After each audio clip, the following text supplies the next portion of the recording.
Something quite shocking happened the moment I stopped feeding my plants and instead started feeding the soil. Within just a few days, the ground changed in ways I hadn't seen before. Earthworms began to surface where, honestly, none had existed before. Moisture seemed to hold much longer. Plants pushed out new growth, all without a single bit of fertilizer. Now, this wasn't compost. It wasn't manure either. It was something ancient, often overlooked, and still wildly powerful. I fed my garden with foraged fungi, and well, the soil didn't just improve. It actually came alive. Most modern gardening, focuses on what plants eat. But nature's blueprint really focuses on who is feeding the plants. And that entire world, it belongs to fungi. Why do fungi control soil life more than anything else? Well, fungi are the underground architects of healthy ecosystems. In forests, fungi move nutrients between trees, regulate moisture, protect roots from disease, and even unlock minerals that plants simply cannot access on their own. Gardens often fail to thrive because this fungal network is sadly missing. Tilled soil, synthetic fertilizers, and bare ground, these things destroy fungal life. And when fungi disappear, bacteria take over, nutrients wash away, and plants become dependent on constant feeding.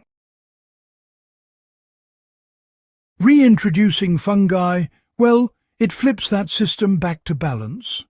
The soil stops behaving like dirt and starts behaving like a living organism.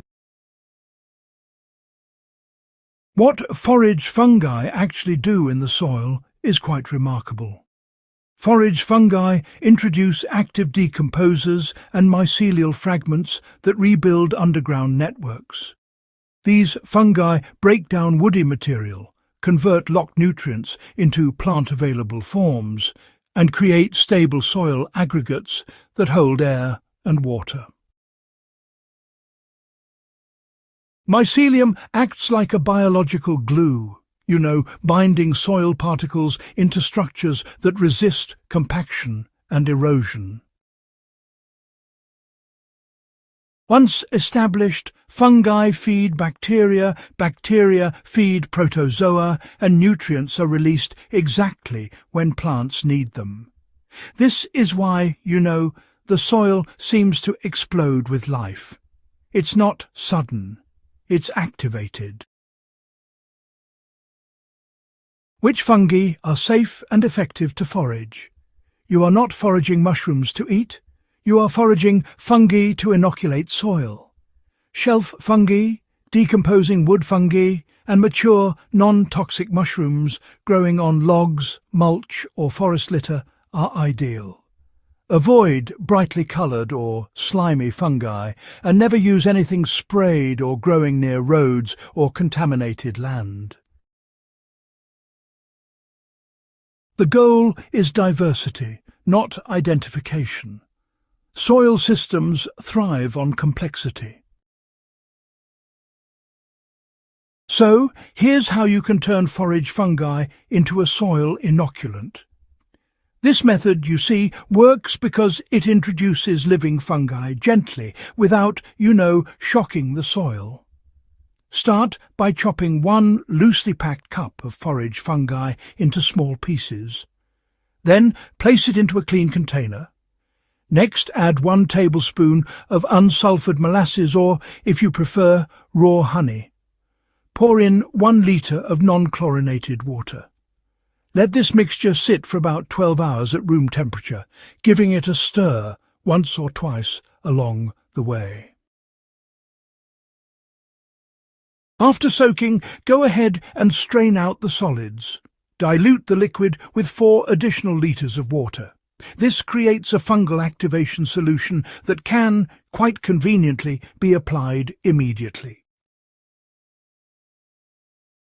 Now, let's talk about how to apply it for maximum impact.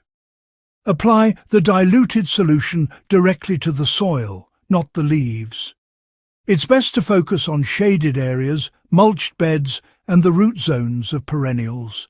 Fungi, you see, establish best where soil stays moist and undisturbed.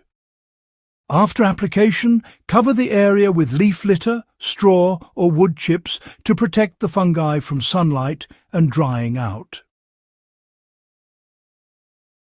Within just a few days, soil texture begins to change, and then, within a few weeks, biological activity increases dramatically.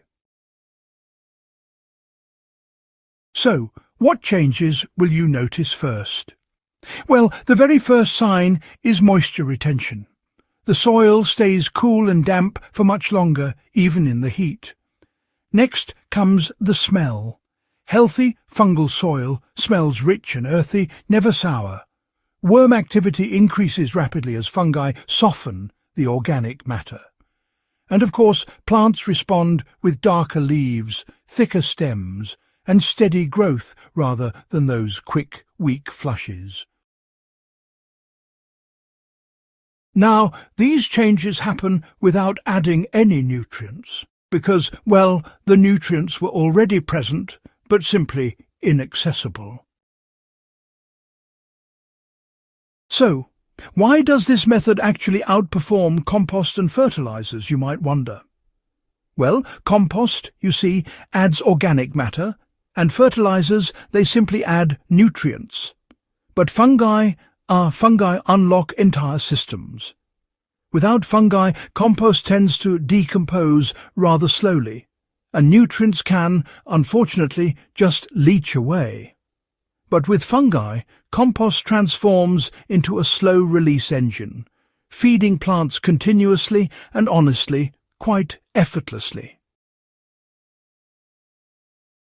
Fungi also, quite remarkably, buffer plants against stress by improving both mineral uptake and water efficiency, making the plants more resilient overall. And, this is exactly why gardens treated in this way require less intervention as time goes by. So, why is it that, most gardeners never see this result? Well, it's often because most gardens are managed more like farms, and not really as ecosystems. There's this constant disturbance, which actually prevents those vital fungal networks from forming. And when soil is left bare, it unfortunately kills the mycelium. Using chemical inputs tends to favour bacteria over fungi. In the end, gardeners find themselves just chasing symptoms instead of, restoring balance. But once fungi return, problems just sort of disappear quietly. You'll notice fewer pests, fewer diseases, and really much stronger plants. Right. So this works in raised beds and containers. In containers, you'll want to apply the same solution at the soil surface and then cover it with mulch.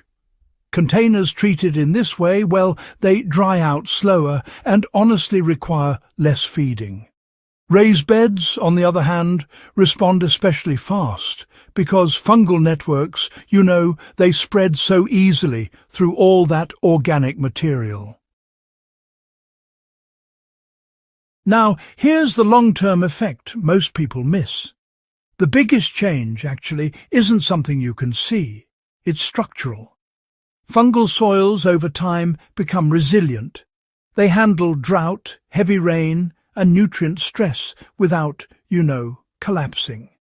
Each season, really, improves the next. This is how forests thrive without fertilizer. And, gardens can do the same. Once fungi establish, you stop managing plants, and instead you start stewarding systems. It's a subtle, but I'd say profound shift. This is the kind of knowledge Nature's Blueprint exists to share. If this guide has changed how you see soil, do subscribe for more natural growing strategies rooted in real biology, not just trends. And go ahead, share this with a gardener who still thinks soil is just dirt. The underground world, honestly, changes everything.